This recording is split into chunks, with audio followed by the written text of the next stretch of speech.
সরকারি অর্থে কে বাড়ি পাবে তা ঠিক করে পঞ্চায়েতের হর্তাকর্তারা।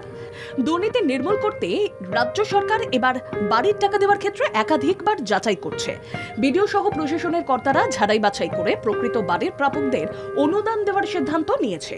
সেই স্বচ্ছতার তালিকায় কোনো তৃণমূল কংগ্রেসের জনপ্রতিনিধিরা নাম তুললে তা বাদ দিতে এক মিনিটও দেরি করছে না শাসক দল।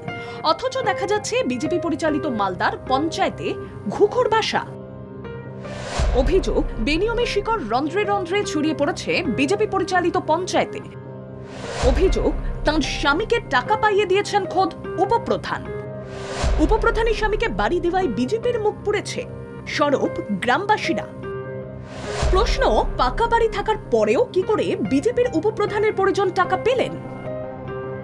পাকা বাড়ি থাকার পরও কোন জাদু বলে আবাস যোজনার তালিকায় নাম এবং প্রথম কিস্তির টাকাও ঢুকলো উপপ্রধানের স্বামীর অ্যাকাউন্টে?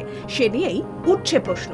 বিজেপি পরিচালিত নাজিপুর পঞ্চায়েতের উপপ্রধান প্রিয়াঙ্কা মণ্ডলের স্বামী কৃষ্ণ মণ্ডল টাকা পাওয়ায় বিরোধী শিবিরের স্বচ্ছতার রাজনীতির হাইটেক প্রচার আবার ধাক্কা খেল। বাড়ি এসছে কিন্তু আমার ওর সঙ্গে কোনো সম্পর্ক নেই। আচ্ছা, কার সঙ্গে? আমার স্বামীর সঙ্গে। কোন পঞ্চায়েতের উপপ্রধান? নাজিরপুর গ্রাম পঞ্চায়েত। কোন দলের? বিজেপি। তাহলে কিভাবে দলের মানুষ করে দিয়েছে? কোন দলের? আমাদের মানে বিজেপিরই লোক করেছিল, পেয়েছে, কিন্তু ও শুনেছি আমি তো যাই না ওখানে, বলেছে কি বাড়ি দিয়েছে। উপপ্রধান বলছেন স্বামীর সঙ্গে সম্পর্ক নেই 3 থেকে 4 মাস।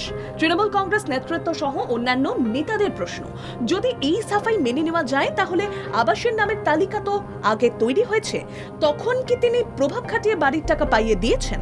আমতা আমতা করে প্রশ্ন এড়িয়ে যাচ্ছেন উপপ্রধান সহ বিজেপির নেতৃত্ব।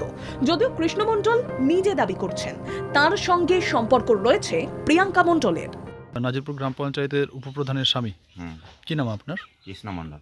আপনার কি বাংলার আবাস যোজনায় নাম আছে? হ্যাঁ আছে, আমার ওয়াইফ। আপনি দুজন তো একসাথেই থাকেন? হ্যাঁ, একসাথে থাকি। স্বাক্ষরিত করেছেন এবং সম্পূর্ণভাবে অবৈধভাবে এই বাড়িটা উনি পেয়েছেন এবং ইনভেস্টিগেশন চলছে। আমরা বলবো এই ধরনের কেসগুলো যখন থাকবে, এই কেসগুলোতে টাকা যাতে ফেরত দেওয়া হয়। ইতিমধ্যে আবাস যোজনা প্রথম কিস্তির টাকা পেয়েছেন। ঘটনা প্রকাশ্যে আসতে নড়ে চড়ে বসেছে প্রশাসন। তদন্ত শুরু করেছে মানিকচক ব্লক প্রশাসন। অভিষেক দাসের রিপোর্ট, বাংলা জাগো।